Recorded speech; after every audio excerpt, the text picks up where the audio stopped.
우리의 이성이나 도덕적 판단과는 전혀 무관한 이야기입니다.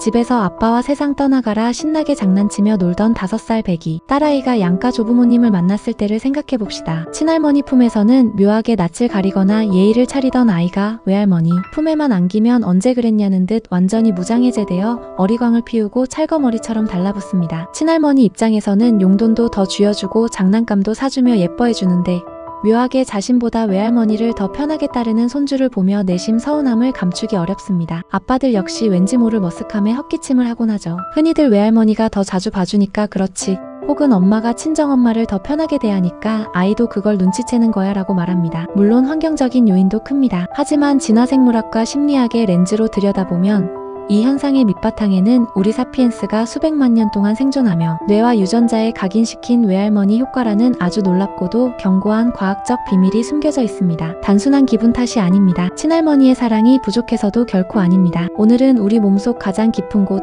세포의 단위에서부터 시작되는 생물학적이고 진화론적인 끌림이 진짜 이유를 4가지 차원에서 아주 깊숙이 해부해보겠습니다. 아이들이 외할머니에게 본능적으로 더 끌리는 첫 번째 이유.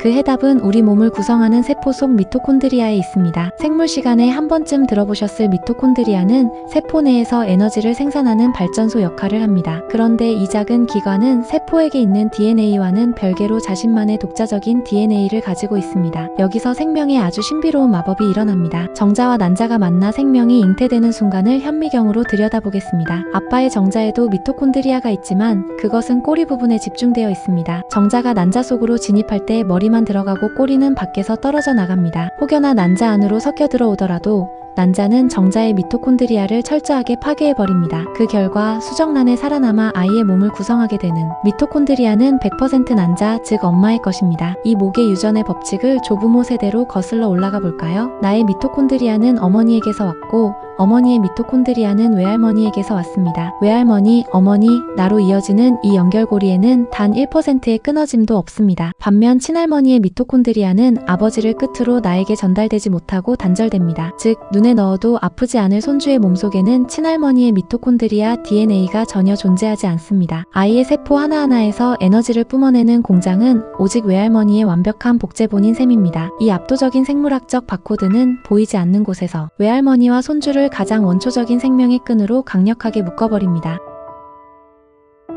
두 번째 이유는 진화심리학의 핵심 개념인 부성 불확실성에서 찾을 수 있습니다. 인간을 포함한 모든 포유류는 자신의 유전자를 안전하게 후대에 남기고 번성시키려는 가장 강력한 생존 본능을 지니고 있습니다. 이 과정에서 암컷과 수컷은 결정적인 정보의 비대칭을 겪습니다. 어머니는 자신이 직접 배아파 낳았기 때문에 이 아이가 100% 내 유전자를 물려받았다는 사실을 본능적으로 확신합니다. 하지만 아버지의 뇌 깊은 곳에는 아주 미세한 진화론적 의심, 즉 이 아이가 정말 100% 내 핏줄일까라는 무의식적 불확실성이 수백만 년에 걸쳐 각인되어 있습니다. 이것을 조부모의 입장으로 치환해보면 그들이 손주에게 투자하는 애정과 자원의 양이 왜 차이가 나는지 명확해집니다. 외할머니의 무의식은 내가 낳은 내 딸이 직접 낳은 자식이다. 여기에는 유전적 단절에 대한 의심이 개입할 여지가 0%입니다. 내 유전자가 후대에 완벽하게 전달되었다는 100%의 확실성을 가집니다. 친할머니의 무의식은 내 아들의 자식이 맞다. 하지만 며느리가 낳은 아이이므로 생물학적 관점에서 내 유전자가 100% 전달되었다고 확신하기에는 진화론적인 맹점이 존재한다. 우리의 이성이나 도덕적 판단과는 전혀 무관한 이야기입니다. 현대사회에 친자 확인 기술이 없던 수렵채집 시절 척박한 환경에서 한정된 식량과 에너지를 누구에게 쏟아부을 것인가를 결정할 때 인류의 뇌는 가장 확실한 유전적 투자처를 찾도록 진화했습니다. 외할머니는 유전적 확실성이 가장 높은 대상인 손주에게 자신의 뼈와 살을 깎는 헌신을 바치도록 무의식적으로 프로그래밍된 것입니다. 손주들 역시 자신에게 가장 안전하고 전폭적인 자원을 제공하는 외할머니를 최고의 안전, 기지로 인식하고 본능적으로 끌리게 됩니다. 세 번째는 인류의 생존 자체를 가능하게 했던 할머니 가설입니다. 자연계의 수많은 포유류 중에서 생식 능력이 끝난 이후에도 수십 년을 더 살아가는 동물은 인간과 범고래 등 극소수에 불과합니다. 진화론적으로 번식할 수 없는 개체가 오래 살아남는 것은 자원 낭비처럼 보입니다. 그렇다면 사피엔스 여성은 왜 그렇게 오래 살도록 진화했을까요? 인류학자들은 그 해답을 자신의 딸이 낳은 손주의 생존율을 극대화하기 위해서라고 설명합니다. 인간의 아기는 다른 동물들에 비해 미숙한 상태로 태어나며 자립 양육하기까지 엄청나게 긴 보살핌의 시간이 필요합니다. 맹수의 위협과 식량 부족이 일상이었던 고대시대에 젊은 엄마 혼자서 아이를 무사히 키워내는 것은 거의 불가능한 미션이었습니다. 이때 구원투수로 등장한 것이 바로 경험 많고 헌신적인 외할머니입니다. 외할머니는 자신이 직접 겪어본 임신과 출산, 육아의 고통을 딸에게 투영하며 그녀의 가장 완벽한 조력자가 됩니다. 자신이 채집한 식량을 기꺼이 내어주고 딸이 사냥이나 채집을 나간 사이 손주를 안전하게 돌보았습니다. 외할머니의 존재 유무가 곧 손주의 생사를 결정짓던 수백만 년의 시간, 그 숭고한 보살핌의 역사가 우리의 유전자 깊은 곳에 남아 오늘날의 아이들로 하여금 외할머니의 품을, 생존을 보장하는 가장 아늑하고 본능적인 안식처로 느끼게 만드는 것입니다.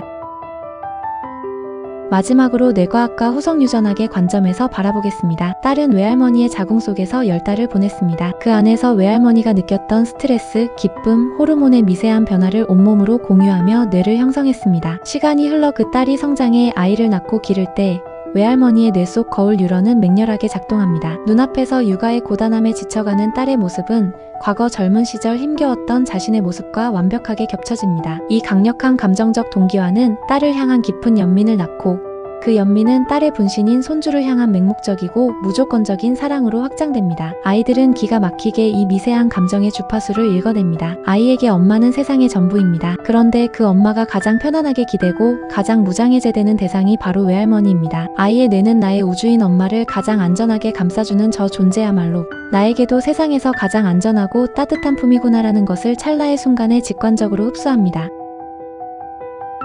이 이야기를 듣고 혹여나 그럼 친할머니의 사랑은 가짜라는 건가라며 서운해하실 분이 계실지도 모르겠습니다. 하지만 결코 그렇지 않습니다. 친할머니가 손주를 위해 내어주시는 사랑과 정성 역시 그 깊이를 측량할 수 없이 위대하고 눈물겹습니다. 다만 인류가 가혹한 자연환경 속에서 멸종하지 않고 살아남기 위해 서로 다른 역할을 분담하고 유전적 불확실성의 틈을 메워나가는 방향으로 진화해온 방법의 차이일 뿐입니다. 외할머니의 사랑이 생존을 위한 본능적이고 원초적인 밀착이라면 친할머니와 친가의 사랑은 아이가 세상에 나아가 뿌리내릴 수 있도록 돕는 이성적이고 사회적인 지지 기반의 역할을 더 강하게 수행해 온 것입니다. 이번 주말 양가 부모님을 찾아뵙게 된다면 이 놀라운 진화의 비밀을 떠올려보세요. 아이가 외할머니 품에 쏙 안겨 떨어지지 않더라도 그것이 서운함의 이유가 아니라 우리 사피엔스가 여기까지 살아남을 수 있었던 수백만 년 생존의 경이로운 증거임을 말입니다. 결국 우리를 키워낸 것은 유전자의 이기적인 계산마저 뛰어넘어 한 아이를 품어주었던 모든 할머니들의 주름진 두 손이었습니다.